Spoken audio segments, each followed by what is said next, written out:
ఈరోజు దేవుని మాట కీర్తన గ్రంథం 119వ అధ్యాయము 104వ వచనము. నీ ఉపదేశం వలన నాకు వివేకం కలిగెను, తప్పు మార్గములనియు నాకు అసహ్యములాయెను.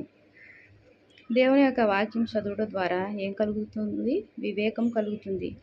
తప్పు మార్గములు, ఏది మంచి ఏది చెడు, ఎవరు మంచివారు ఎవరు చెడ్డవారు, ఎవరితో ఎలాగా సంభాషించాలి, ఎవరితో ఎలా ఉండాలి అన్నీ దేవుడు మనకు తెలీదు, నాకు తెలీదు, నీకు తెలీదు.